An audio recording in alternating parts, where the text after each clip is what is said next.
sa isang mundong maihahalin tulad sa impyerno, ang Hell's Field, na tanging masasamang Digimon lang ang natutuwa.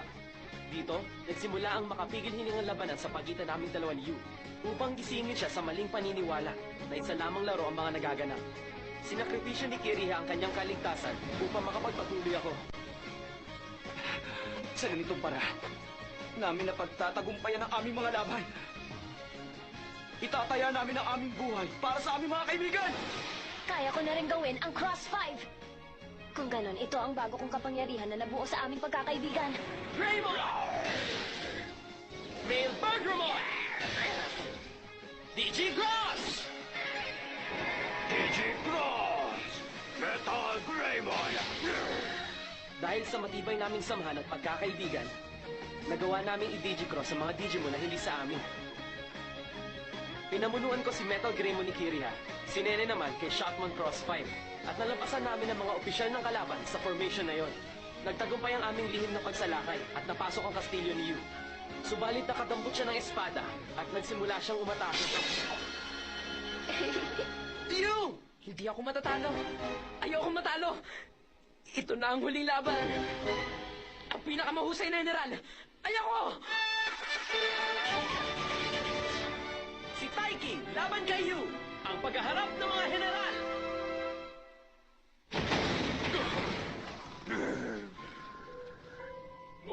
Mukhang kami na panalo.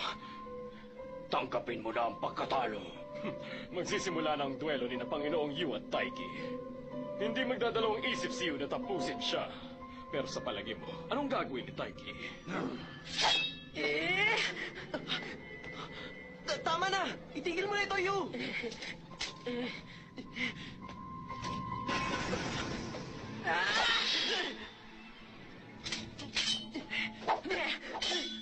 Magaling siyang humawak ng espada. Maaaring mas mahusay pa siya kaysa kay Zenjiro.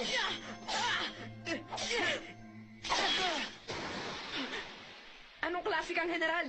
Kung pag-iinag lang ang gagawin mo, masasayang lang ang sarili mong surprise attack! Tama ang sinabi mo, Master Yi. Apollomon! Hindi. Ikaw si Whispered. Natutuwa ako at naalala mo ang aking pangalan. Napakalambot ng puso mo. Magandang estratehiya na pagpalitin ninyo ang inyong mga Digimon, pero ganun pa rin ang kalalabasan. Hindi na makakabangon pa ang kaibigan mo si Kiria. At malapit na rin matapos ang mga nagaganap na labanan malapit sa Puting Kastilyo dahil naroroon si Master Dark Knightmon at Lilithmon.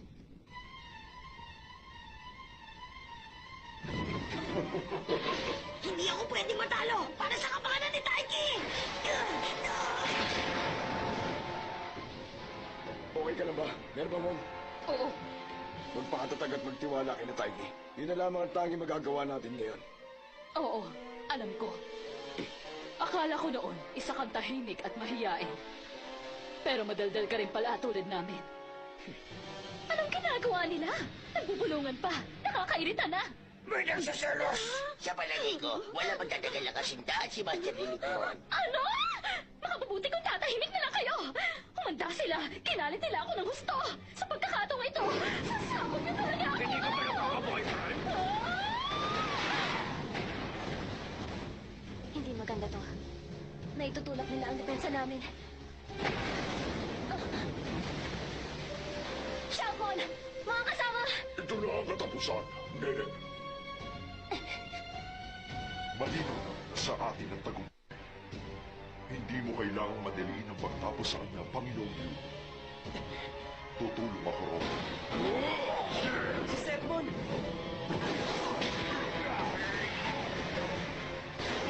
Sorry, Master Apollo. Patawan mo ang rebelding ito ng iyong banal na kaparusahan. I was whispered. Magaling ka! Nagulat ako. Pero baliktad na ulit ang sitwasyon. Ang kailangan to na lang gawin ngayon, talunin ka at tapos na ang lahat ng to!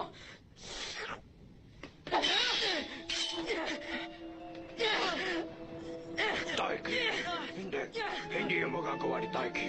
Hindi niya magagawa tapusin si Yu. Paano namin pipigilan si Yu? Siguro sa tingin mo, isa lang akong hambog na mayamang bata na tanging utak lang ang pinapagana. Hindi ba, Taiki? Pasensya ka, pero malakas ako. Sa buong buhay ko, Itinago ko ito. Kapag nagseryoso ako, baka makapagpaiyak lang ako. Lahat ng kaibigan ko, may hina. Kaya ayaw ko makipaglaro sa kanila. Galit din ako sa mga hayop. Kahit gusto ko sila, namamatay lang naman sila agad. Tanging ang mundong ito lang ang naiiba. Nang sandaling yun, nang mapadpad ako sa digital world kasama si ate, sinabi sa akin ni Dark Knightmon, Amano, narito ako. Tulad ng aking pinangako. Nakalimutan mo na ba yun? Isang mundong walang masasaktan, walang mamamatay. Narito lang mundong pinapangarap mo. Isang palaruang mundo. Daigdig na mga katang-isip na halimaw na hinago sa tunay na buhay. Tama. Tanggapin mo ito. Sisimulan mo na maglaro. Maglaro isang na laro ako kung saan ililigtas ko ang isang mundo.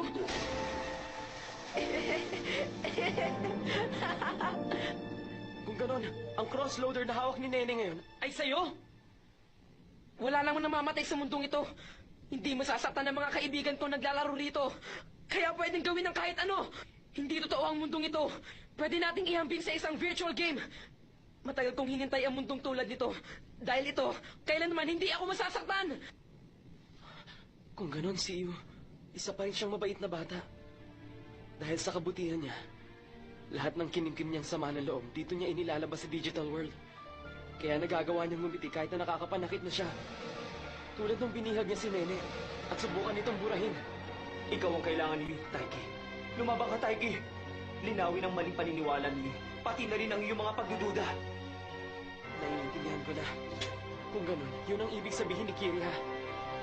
Sa pakikipagsapalaran niya rito sa digital world upang hanapin ang sarili niya, naintindihan niya ang damdamin ni Yu. Ipinagkatiwala niya sa akin si Yu. Teka, handa ka na bang lumabang sa akin? Kung gusto mo, pagbibigyan kita! Ano? Hindi maaari! Taiki. Ibibigay ko ang lahat ng makakaya ko. Ako lang ang tanging makakagawa nito.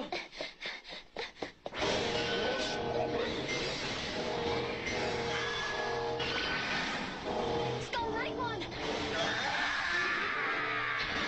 Sige na, Deadly Axemon. Bumalik ka na sa kastilyo. Sigurado na ang ating tagumpay. Sa harapan ni Taiki Kudo, maaari pa rin pumalpak siyo. Tulungan mo siya kung kinakailangan. Nene, napakahina mo. Tulad ng inaasahan, hanggang dito lang ang magagawa mo bilang pamalit niyo. Nagpapasalamat ako sa'yo. Nang dahil sa'yo, natapos at nakumpleto ang Darkness Loader. Pero mukhang hindi ka man lang nakilala na ang kapatid mong si Yu na nais mong iligtas ay bahagi ng aking plano. Ililigtas ko si Yu! Sinusumpa ko! Hindi na mangyayari. Dahil maglalaho na ngayon, ang Cross-5 na inatid mo sa matinding pagdurusa. Hindi man lang nakalikha ng galos sa akin. Anong Cross 5? Ang tinatapakan mo sa mga sandaling ito, parang Cross 4 lang yata! Ano? Ah!